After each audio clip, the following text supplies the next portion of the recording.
welcome back to Radical Podcast. I'm Ryan McKenna, and we're back with radical ideas and radically new ways to look at the world around us, our institutions, our society, each other, nature, and to shift the way that we look at all these things, and the way that we work with them, and the way that we interpret them.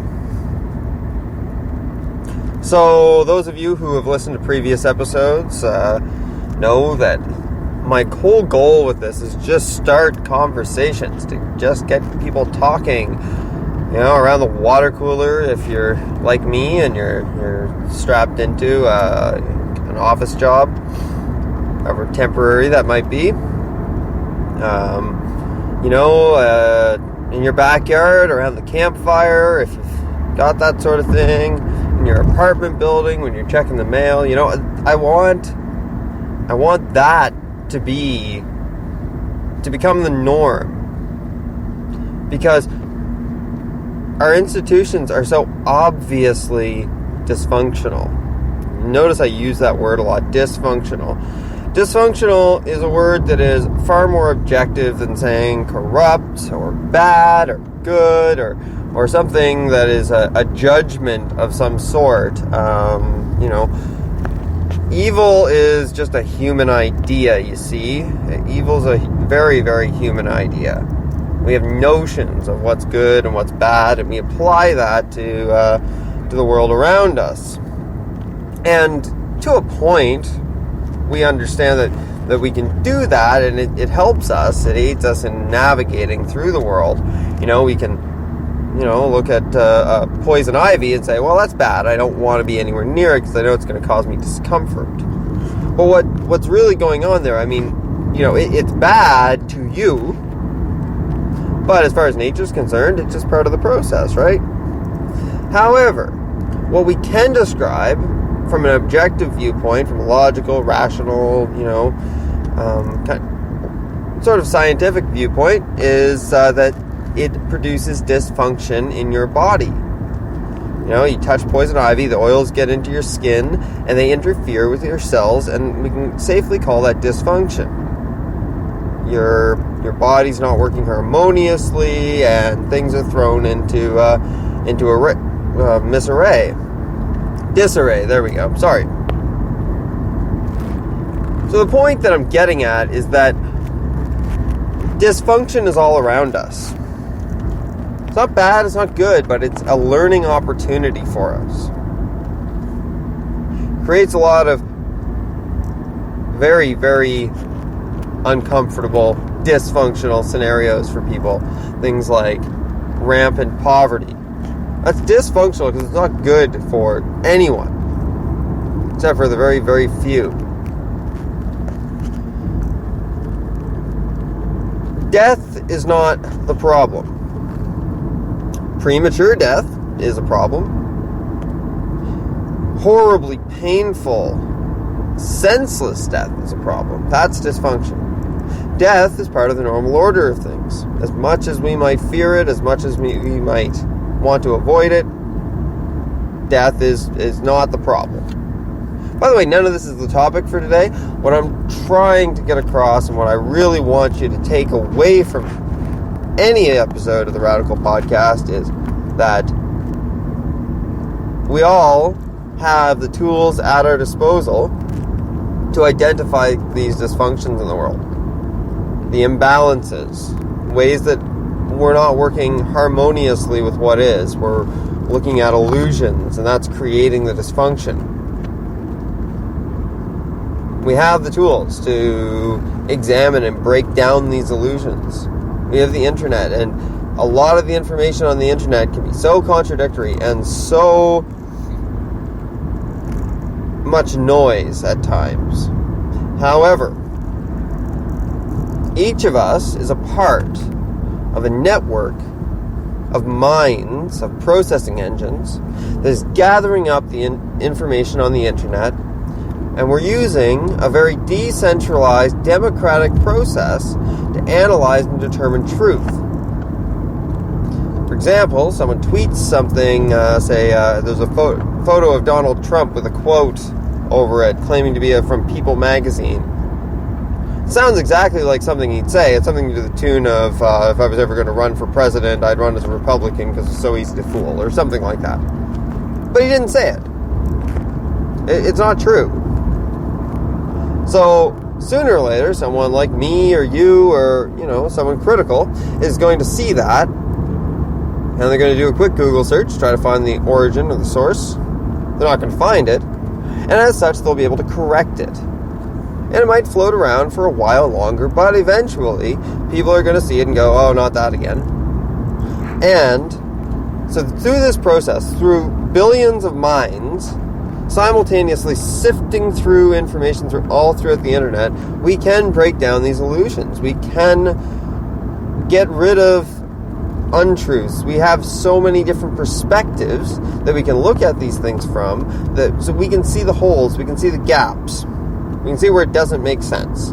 If we all just do that, and it's what we are doing, whether it's consciously or unconsciously, every single day that we're online, that we're going through the world, and then we're taking what we see in the world and we're introducing it back to the online world, and vice versa. We're taking what we hear and read and see in the online world, and we're talking about it to our friends and our colleagues and our neighbors and our family. In any case, have the conversations. Have the conversations. The more ideas we exchange, the more we talk about this stuff, the more we can figure out solutions. And if you think that standing around in your backyard having these conversations isn't going to solve anything, then you're wrong, because this is exactly the point. These problems cannot be solved within the halls of the United States Congress or the Canadian Parliament or the British Parliament or any of those places, because the problem is the centralization of power. The solution will be us taking it back, taking our voices back, taking our souls back from religion, taking our money back from banks, taking all of these things back and keeping them in our communities. If each community does that, each community will be taken care of by itself instead of depending on a larger system. So that's why I say your community is where it all starts. Where you are every day, where you're a stakeholder in the future of it. That's where it starts. And if you're the sort of person who doesn't put down roots, your community is wherever you are right now. It's whatever you're experiencing right now, the people you're with. That's your community. So maybe you're in the global community. Maybe you backpack everywhere and you travel around the world. Well, then it's your global community. So your community is your hostels and your hotels and your campgrounds. That's your community, and that's where you can talk. And you're going to meet like-minded people who share that community, whether it's a geographic one or a social community. So that's what I'm saying. I'm saying it all starts within your community, within the people that mean something to you, that you have a stake in their future and they have a stake in yours. That's where it all starts, and that's where we can all band together. So on that note, I'm going to move into today's topic. And today's topic is marijuana. Something that I think a great deal of us are very interested in, whether we partake or not. And the current shape of the marijuana industry, the current climate, the current environment that we are in, the now, the reality, is that there is a groundswell of momentum for everyone. And part of this is due to marijuana activism and the industry behind it.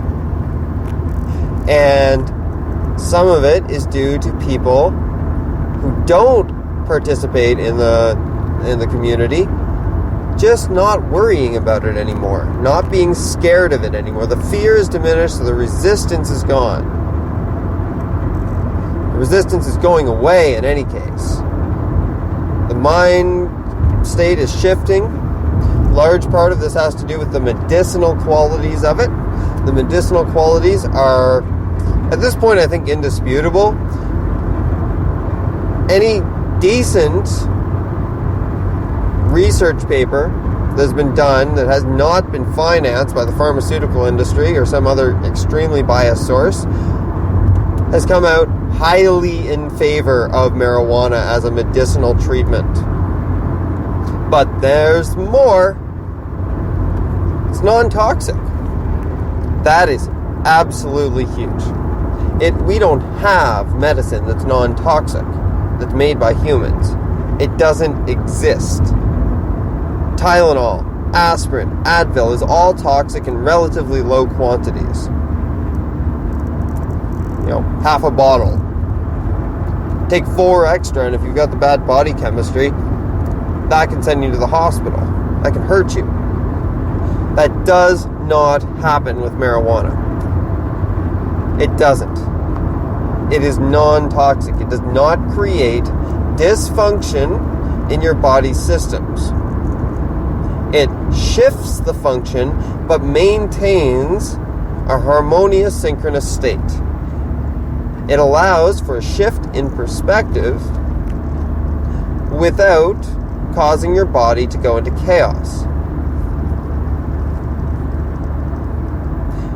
It allows us to relax, depending on the strain, to inhibit pain, stimulate immune response, to stimulate cognitive activity, thinking, to stimulate hypersensitivity of your senses, heightened awareness. It is a versatile plant. It is a versatile medicine. And more than that, it's a safe recreational experience. The one damaging quality of marijuana that I will admit to is that if you light any sort of carbon-based substance on fire and breathe in the result, it will be damaging to your lungs, to your breathing. That's just common sense. Carbon has a tendency to scratch. The particulate is very abrasive. So it causes damage over time to your lungs. However, cigarettes are chemically designed so that the smoke and the chemicals in it, mostly the artificial ones, organic tobacco isn't like this, but cigarettes, when you light them on fire and you breathe in the result, it goes down to what are known as alveoli, tiny, tiny microscopic sacs that take in air, oxygen, nitrogen, etc. And they also take in, when forced to, these chemicals, and that's what gives you your nicotine and all the other addictive compounds that are in cigarettes. So it goes really deep into the lungs, as deep as it can possibly go, so everything goes into the bloodstream. However, with marijuana, it's been found that the vast majority of the smoke does not, because it's larger particles, it's too large to get into the alveoli, or at least much of it. It goes to the bronchioles, which is a halfway point, a highway of sorts to all the smaller streets that lead to the alveoli. And the bronchioles can take an awful lot more punishment. You can still get bronchitis, don't get me wrong, but by and large, the damage done to them heals itself very, very, very quickly. So that's why when you meet a chronic cigarette smoker, they have a very deep, vibrating, rattly cough from deep in their lungs, and they're always hacking up globules of phlegm, the mucus that pools down there because of the damage. It's a protective measure of the lungs, of the body, just like in your nose or any other sensitive glands. So you don't get that with marijuana smokers. Look at a long-time marijuana smoker, and you will find them to, maybe they've got a bit of a smoker's talk, but the cough isn't there. Not like in a cigarette smoker, not anywhere near the force, the velocity, and it's usually only when they're actually smoking it they'll cough, and everyone coughs when you smoke marijuana because it's harsh, because it's larger particles. It can't make it that deep into your lungs. And moreover, I've talked about the notion of retrograde transmission, which is what the THC, the cannabinoids within marijuana, use within your nervous system. It's fascinating. They, instead of acting as doormen at a part of the neuron called the postsynaptic membrane, which is what all of our pharmaceuticals do if they work on your nervous system. They attach to the postsynaptic membrane, and they change what can get in. They block the doorways there. And that is where a lot of the dysfunction comes in from SSRIs.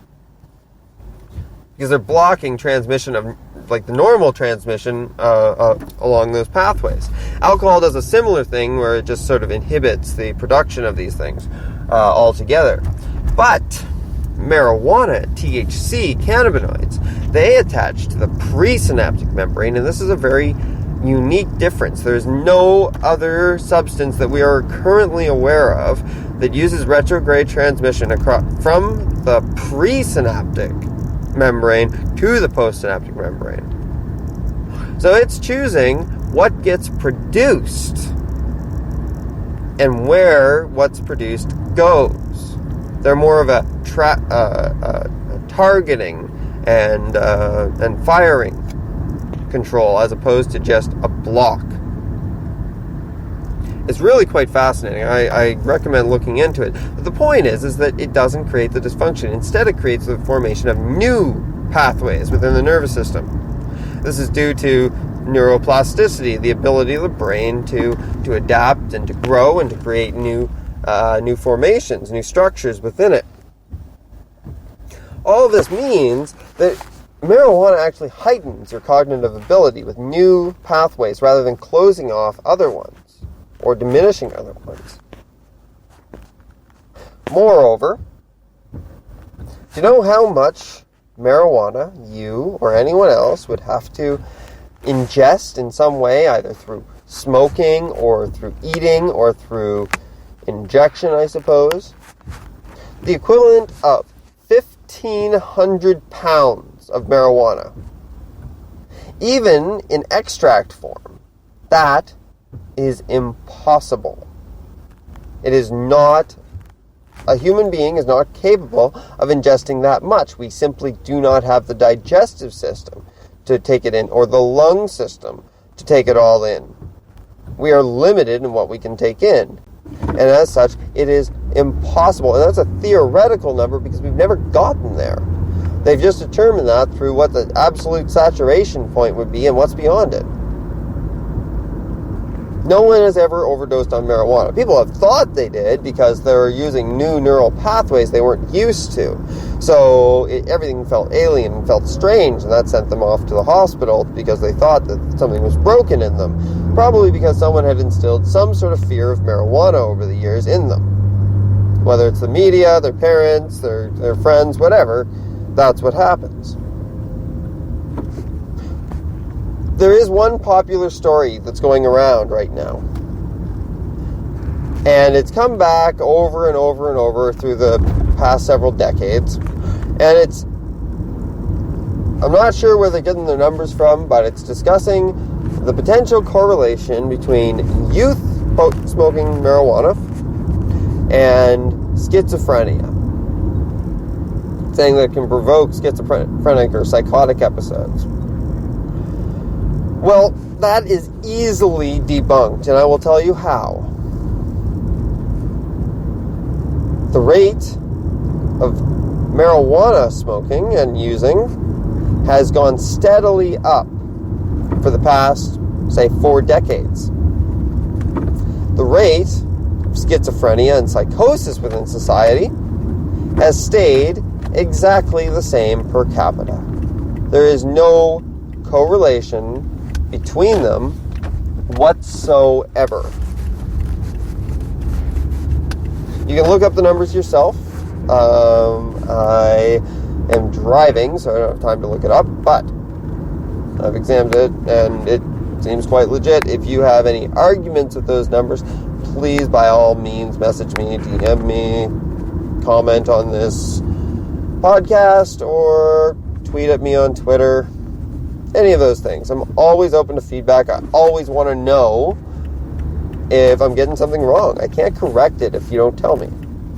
But to me, this seems pretty cut and dry. Have you ever seen anyone overdose on marijuana? I highly doubt it. You've probably seen someone freak out. I think I freaked out my first time smoking it, or at least really smoking it, if you know what I mean. But like I say, it's because you're generating new pathways. And I will say this as well. If it does provoke a schizophrenic or psychotic episode in someone, it's probably because that person was prone to it anyways. They were already on the edge of the cliff, teetering and tottering. That's just my theory. I don't have any numbers or data to back it up, but based on what I've seen, what I've experienced, and what I've read about just how it functions within us, it doesn't seem like it has the potential to do anything that you weren't already set up to do anyways. So yeah, I'm an absolute advocate of marijuana, and I love that legalization is happening in many, many United States,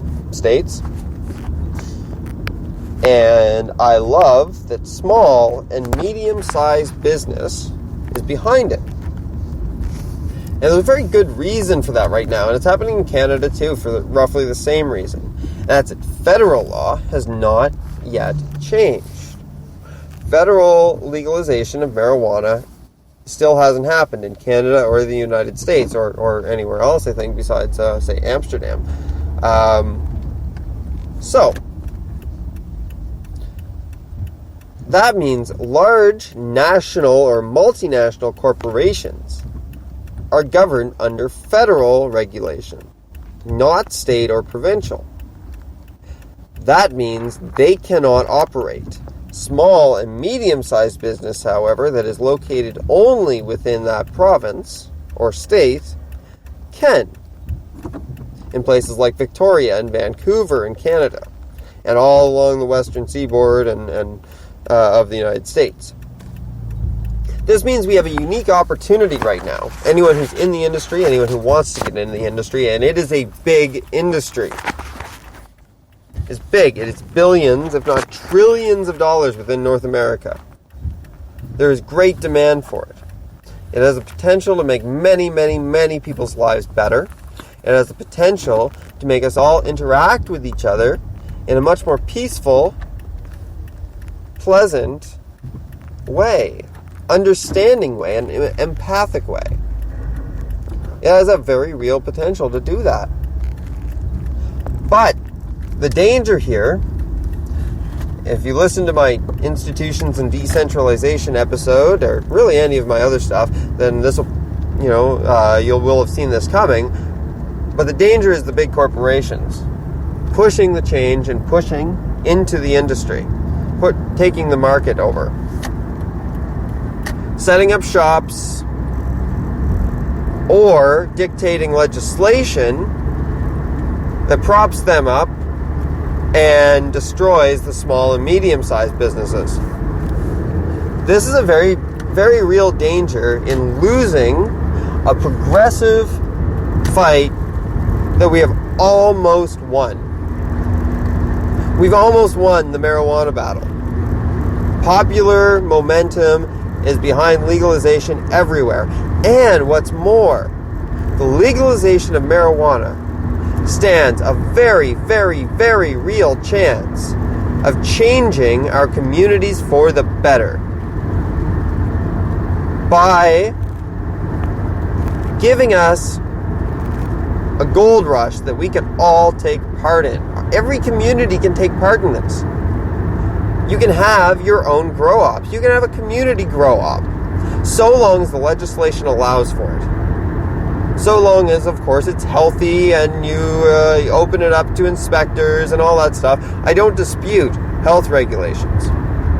What I dispute is regulations that give an edge to big corporations that can afford massive facilities and, things of that nature that are unnecessary for marijuana cultivation. It's unnecessary for safe marijuana cultivation. Marijuana is safe already. The biggest holdup to this legislation being passed throughout the decades, and the biggest reason why it was made illegal in the first place, is because it was cutting into someone else's profits. And because they couldn't profit off of it, because it can't be patented, because it's nature. can't change it into something else because then it doesn't work. They've tried making synthetic marijuana so that they could patent it and sell it, but it doesn't work. It works in some aspects of pain relief, but then it makes people sick to their stomachs. Now, this is a medication that's being prescribed for cancer patients who can't eat. That doesn't work. That's dysfunctional. That is not what marijuana does. And you can't replicate it because marijuana is a complex harmony of hundreds of different cannabinoids, not just THC and CBD, but a whole orchestra playing in concert together. And it works because nature put it together, because nature does complex. Nature does insanely intricate jigsaw puzzles. And that's what we are. We're insanely intricate jigsaw puzzles also. Many systems whirling around. You need something that works and maintains a balance in all those systems. And that is exactly what marijuana does. And us messing with it makes it worse every time. We can breed it, we can put it in conditions, environmental conditions that allow it to evolve and to adapt and to change. That's different. That's not working against nature. That's allowing nature to continue and maybe even accelerating it. In fact, it's the basis of alchemy. It's what alchemists were trying to do, not just with marijuana, but with nature itself. Accelerate natural processes by changing the environment that they're happening within. It's where hermetically sealed containers and Bunsen burners or Bunsen candle burners came from. The alchemists, they were trying to accelerate processes by adding heat and by adding, various other compounds to it to make everything change faster. Because, as we know, gold is produced within the earth. Gold's only one example of transmutation, but gold's produced within the earth through natural process. And what they're trying to do is replicate that natural process sped up by adding more energy than what the earth provides, but still allowing it to happen at the same stages, just quicker. The point that I'm making is that the complexity is there because it's a natural process. We're not interfering we're not refining it down and breaking it apart and trying to make it something it's not. We need to keep small and medium-sized businesses at the helm of this. What that means is we need solidarity, not competition. We need cooperation. There's lots of this market to go around. Everyone can do well with this. Growers, dispensaries, it creates jobs. Well-paying jobs. Because small businesses generally pay better. They care more about their communities because they live in them. That's what we need. We don't need any big corporations handling this. We need to keep this money at home. There is so much money here, so many resources, and an actual opportunity to redistribute the balance of power in at least one industry. And that industry is recreational substances and medicine, pharmaceuticals. And it works. It's fantastic. We have this tremendous opportunity right now to take back our power in a very real way by fighting the centralization of the marijuana industry. It absolutely is coming. When federal legislation is drafted, there will be voices whispering into those legislators' ears, trying to sway the balance of power to allow them to come in and edge everyone else out. It'll be the same people who are behind the tobacco companies, the alcohol companies, same people who are behind big pharmaceuticals and big oil. They're all going to want a piece of this pie. So, we need solidarity. We need to band together, to work together, Be strong, be cooperative, look out for one another. All the communities across North America who are stakeholders in this. And you're all stakeholders, and you know why? Because these are jobs, these are opportunities for all of us to pull ourselves out of the struggle. Do something you love. Do some farming, community farming. You don't need a farm, you don't need acres. You need rooms and electricity. As communities, we can put together community power stations with solar panels and wind turbines and whatever else is nearby, hydroelectric, on a small dam in a river. We're clever, we're smart, we can do this. We can revitalize our communities by generating revenue through small, medium-sized marijuana industries and give people jobs. We can do it in a smart way by just not letting kids touch it. It's what we do with alcohol. I don't think it should be treated like alcohol or tobacco because it's not like them at all. Both of them are toxic. Marijuana is the opposite. It's healing. In any case, my recommendation to anyone involved with the industry, anyone who wants to get into the industry, especially if you want to open up a small dispensary in a place that is currently either gray area or outright allows it, do it. Do it now.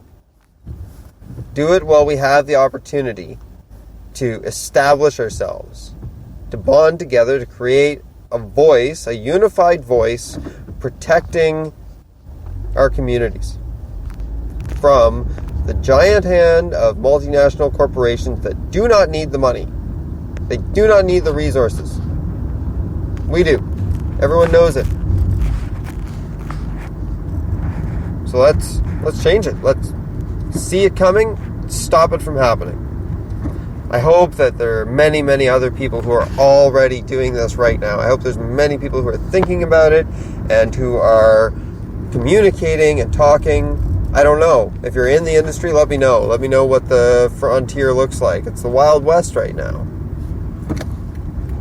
But if we don't become the sheriffs, if we don't start keeping our town safe, our community safe, through the process, through the battle in the West, then the new order is going to be imposed upon us. Definitely, without question. And we'll lose if we are not banded together. We're strong together, weak working against each other. And they can play that. That's what they do. They make sure everyone's working against each other, and as soon as that happens, they do something sneaky and nasty to edge you out, to keep you from gaining or regaining your power. I don't want to see that happen to anyone. I want to see this be a glorious opportunity for average people, for poor people, for how we do things, for changing it.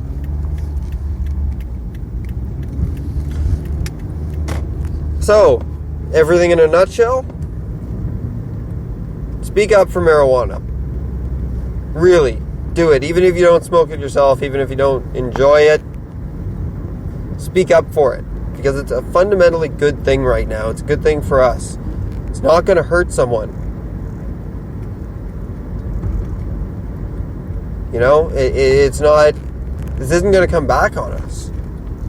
The legalization process takes away the only bad thing about marijuana, which was the fact that it was illegal, which made anyone who sold it to the market that exists, the billions and billions of dollars, made anyone who sold it a criminal. Made anyone who grew it a criminal. Growing a plant. That was the problem. That's where crime was created. If it hadn't been illegal, then people could have had it growing in their gardens, in their yard. Or in their flower bins at their apartment buildings, on their balconies. It could have been sensible. not send people to jail for growing plants. But because we did that, the average person, of course, doesn't want to be a criminal. But professional criminals are already criminals, so of course they jump in. Now, the money that you spend doesn't stay in your community. It funds a gang who goes out and hurts people. Why? Because we made it illegal. It's this exact same thing as prohibition of alcohol. Not that I'm in support of alcohol. It is fundamentally a poison, and, I drank quite a bit of it in my previous years. I don't now, for, I think, pretty good reasons. And, however, it is something that people wanted. People felt they needed, just like marijuana. You can't suppress that. If you don't provide an honest, community-driven market, honest, community-driven supply, then someone else will step in and they'll do it for the wrong reasons. And they'll do it using violence because that's the corner they've been backed into. So, advocate for legalized marijuana wherever you are, because it'll be good for you. It'll be good for you and your family and your community, I promise you. I promise you. If you know someone who has cancer or some other medical condition whose life could be made easier or better by using marijuana, whether it's edibles or using a vaporizer or just smoking it, please recommend it to them. Speak up. Even if they're conservative, even if they've never thought about doing it, because you know what? Those moments, those illnesses, the fear that's behind them, they'll make you rethink things. If you've tried everything else, you'll probably give it a shot. Because what's to lose? Really, what's to lose at the end of the day if you smoke a joint and you're already dying? Or if you just feel like you're dying? It's a good thing. I fundamentally believe that marijuana is a good thing for humanity. It's something we evolved with. It's something that we are uniquely biologically suited for. It works in us well and does good things for us. It's been used for thousands, if not hundreds of thousands of years. So let's get with the program. Let's keep it in our communities. Make sure that we're allowed to grow it ourselves. Make sure that we're allowed to sell it on a small scale. That they don't block us from keeping and holding onto that power that we've just gotten back. That's the episode on marijuana today. I hope you enjoyed it. I guess it wasn't as, full of laughs as it could have been. But I think it's a serious topic. It's a fun topic. It's an interesting topic. It's fascinating. But it's something that has serious ramifications for the future of humanity, the future of North America, the future of your community. I promise you it's important. So, what do you think? Give me your feedback, your comments, your concerns. Tell me what you've noticed. Is it legal where you are? Soon to be legal? Is there a movement? If not, why haven't you started one? Why haven't you started one? Why haven't you spoken up? If you believe in it. So if there's no movement, start one. If there's no dispensary, find out how you can open one. Look at other states, look at other provinces, look at how they might have reinterpreted the laws, how they might have worked it all out, how they got going. And then start a business. I never wanted to be a small business owner. But this isn't just small business. This is an engine of change. It's an opportunity for change, for something dramatic and something real to happen that can make everyone's life better. So let's do it. Let's make marijuana everywhere. I mean, it already is, but let's make it ours. Let's do it right. Let's start to change things. That's it for this episode of the Radical Podcast. I hope you enjoyed it. Like I said, tell me what you think. Retweet if you agree. Tell your friends. Start your own podcast. All right, folks. Have a great day. Radically yours. I'm Ryan McKenna.